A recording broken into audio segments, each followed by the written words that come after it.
This is On Shifting Ground. I'm Ray Suarez. Since its invasion of Ukraine, Russia has been widely rebuked, and while most countries are still distancing themselves from Putin's regime, Georgia's relations with its northern neighbor are surprisingly warmer than most. Georgia has become a place of refuge for millions of Ukrainians fleeing violence and for anti-war Russians escaping an oppressive government and conscription.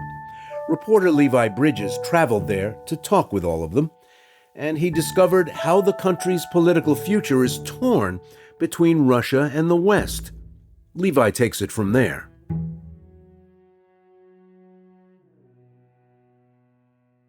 Early in the morning on the day Russia invaded Ukraine last year, a young woman in the Ukrainian city of Melitopol had a vivid dream. There is a huge container of gas, and I'm opening it, and after everything is burning, and I'm really scared of fire. As the flames leapt up in the air, she opened her eyes. The nightmare was real.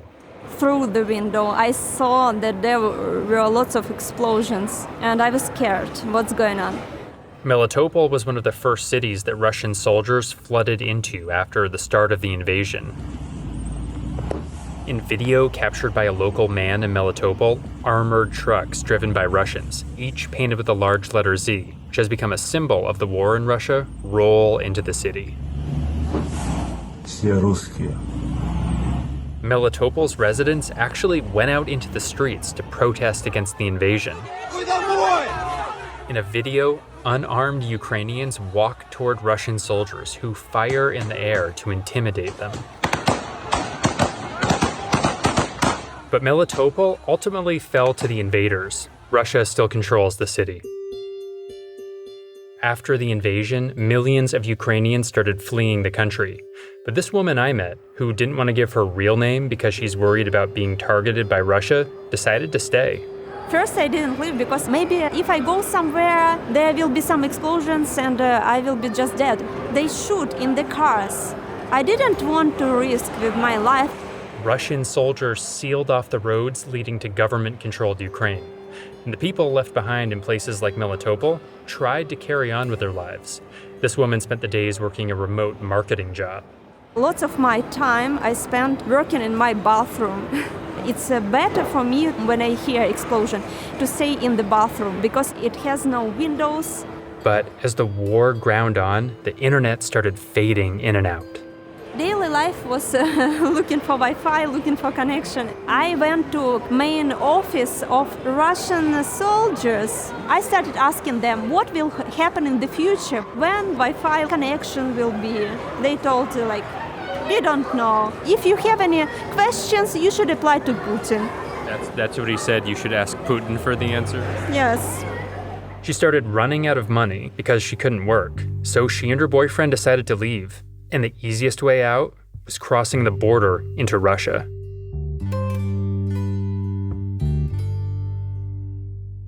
On the road out of Ukraine, there were all these checkpoints with Russian soldiers. They ask you many questions like, why did you come to Russia? Do you have some relatives or friends who serve in the Ukrainian army? They check your phone. Almost at every checkpoint, they ask you, why do you leave? It's just funny, because you came here, because you invaded. Once they entered Russia, the two immediately traveled south over the Caucasus Mountains to Georgia. When they tried to exit Russia, customs officers detained her boyfriend. All the men, there is some small room where they are questioned for more than 5 hours. It was already very dark in the night, and I didn't know what to do.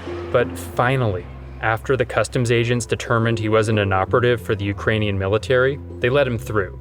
And the two drove south to the Georgian capital, Tbilisi, to start a new life. Roughly 25,000 Ukrainian refugees have settled in Georgia since the war started, and many made that same nerve-wracking trip through Russia. Tbilisi is a lively city with cafes and wine bars tucked within steep hillsides. Ukrainian flags hang outside apartment windows and fly over government buildings in solidarity. But there are no welcoming signs for Russians who are also seeking sanctuary here. Instead, I see graffiti.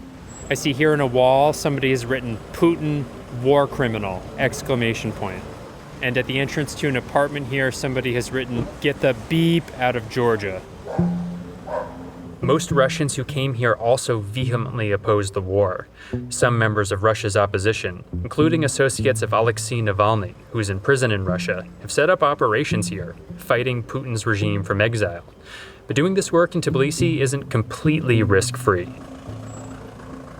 On a rough cobblestone street in Tbilisi's Old Town, I stopped by a new organization called Immigration for Action that was founded by young anti-war Russians. Together they fundraise and collect medicine for Ukrainian refugees. Yeah, I don't really get paid for it, but that's how I roll.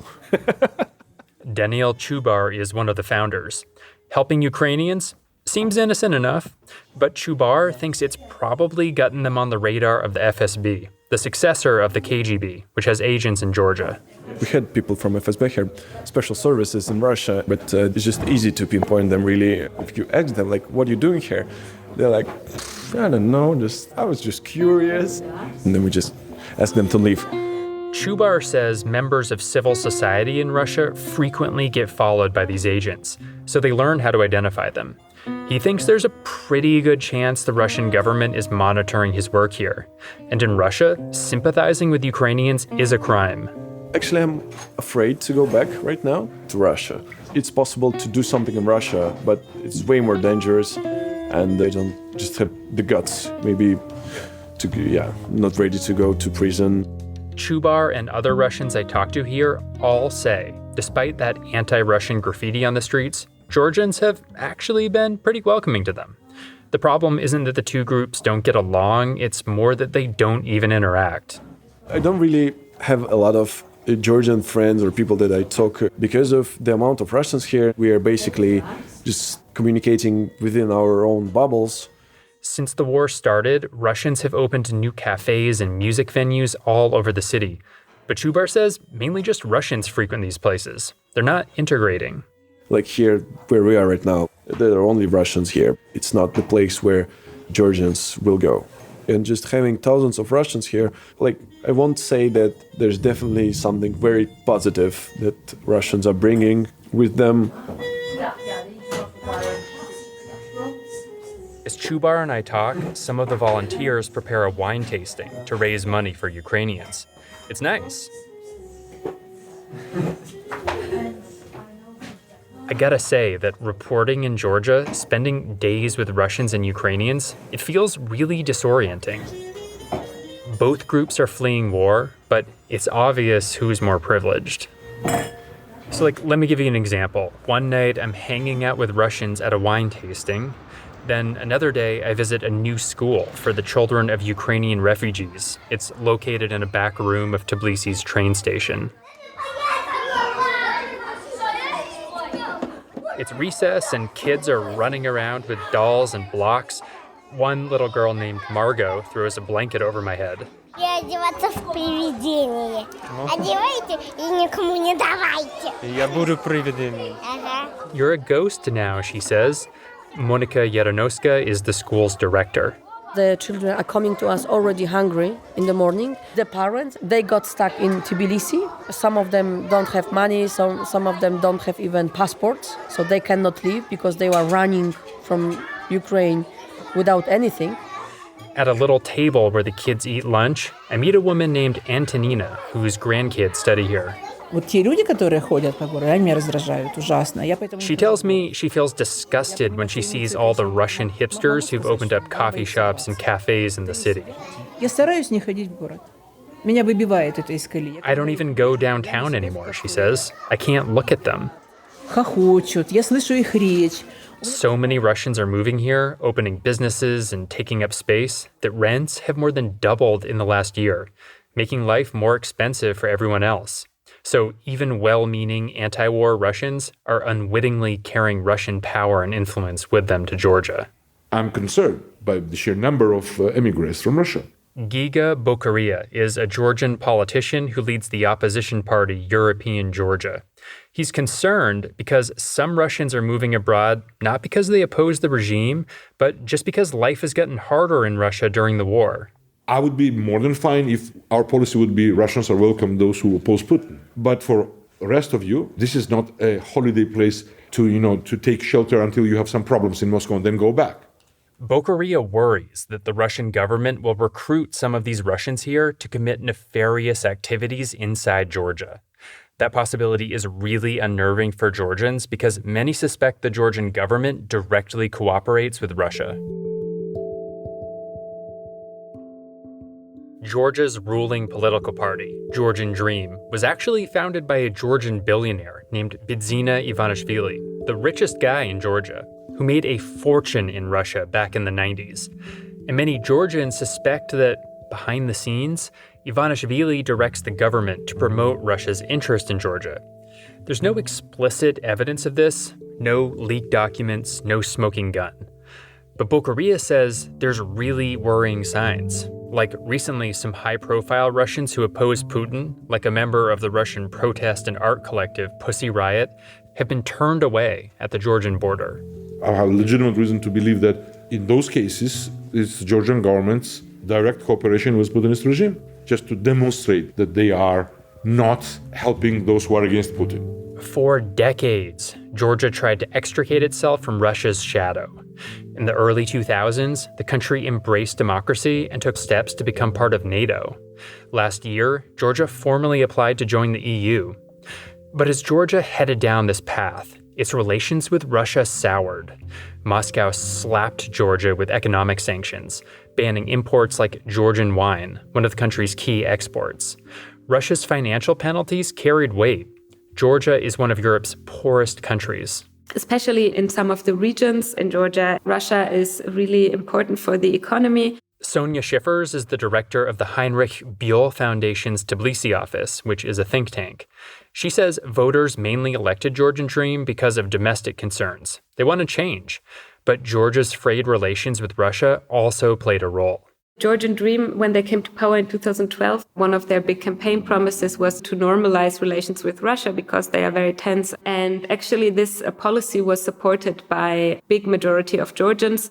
Schiffers says Georgian Dream initially seemed to steer the country down a pro-democracy path, but recently they veered astray. She says the party has failed to protect the rights of LGBTQ people, and under their watch, press freedom in Georgia has recently decreased. The Georgian government, unfortunately, has not really developed support for democracy and human rights. This is why Georgia is not going towards democratization, but actually in the opposite direction. Recently, some Georgian Dream politicians have harshly critiqued Western officials. Others formerly associated with the party have even been accused of spreading anti-Western conspiracy theories.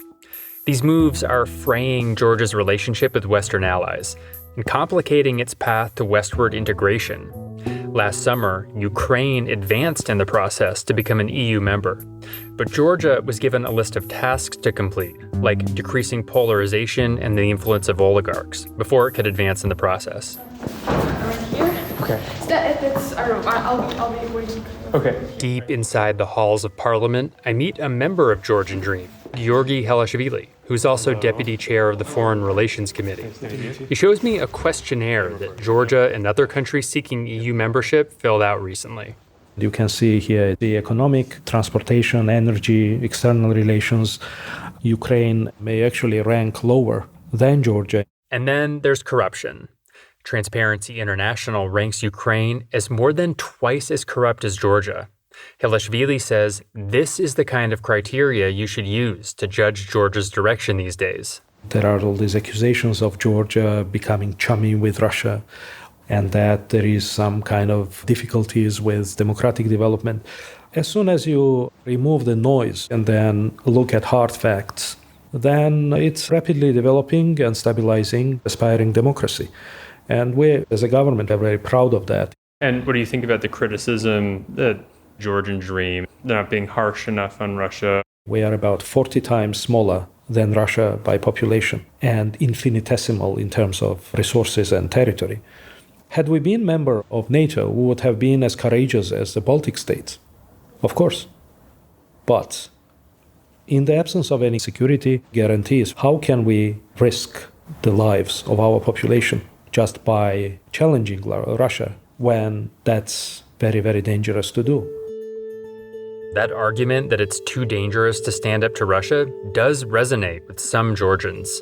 It's one reason Georgia hasn't joined the West in imposing sanctions on Russia. Tbilisi and Moscow's economies are still closely connected. Georgia actually exports almost as many goods to Russia as it does to the EU.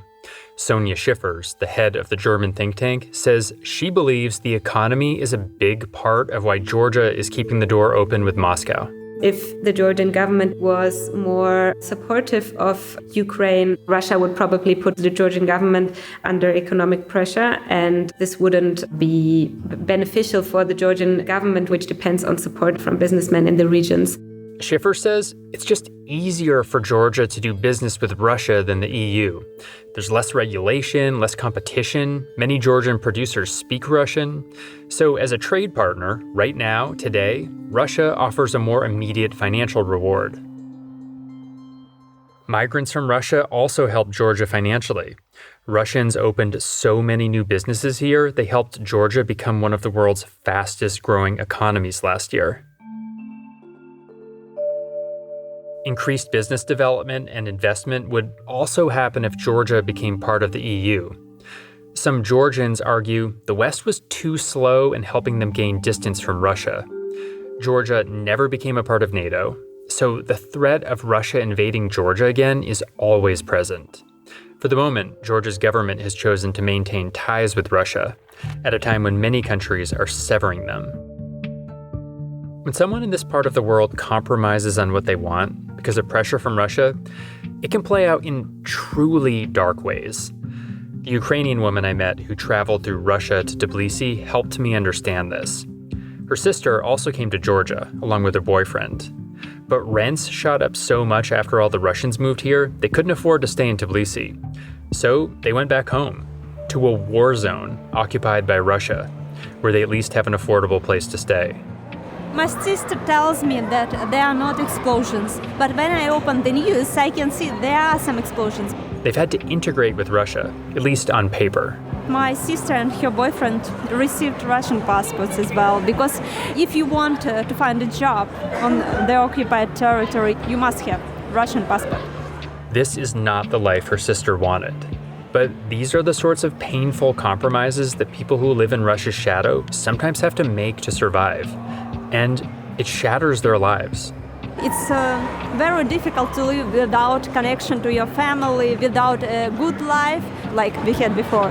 I'm not guilty in anything here. I don't want to be part of this war. Ukrainians I've met say they're frustrated that Western countries won't give them more powerful weapons so they can just win the war. Some Georgians also feel the West was too slow in offering them more military support. It's like they're stuck in a waiting game, one where Russia always moves quicker.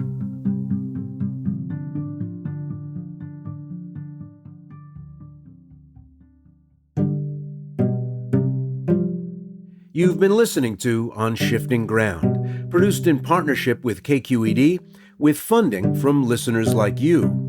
Today's episode was produced by Elise Manukian, Sienna Barnes, and Andrew Stelzer, with special production from Levi Bridges. It was fact-checked by our intern Adam Ailey. It was mixed and mastered by Matteo Schimpf. Additional production and engineering were provided by Rob Spate. KQED's Jim Bennett is our technical supervisor. Jared Sport is our executive producer. Philip Yun is CEO of World Affairs. Our music is from Blue Dot Sessions. I'm Ray Suarez.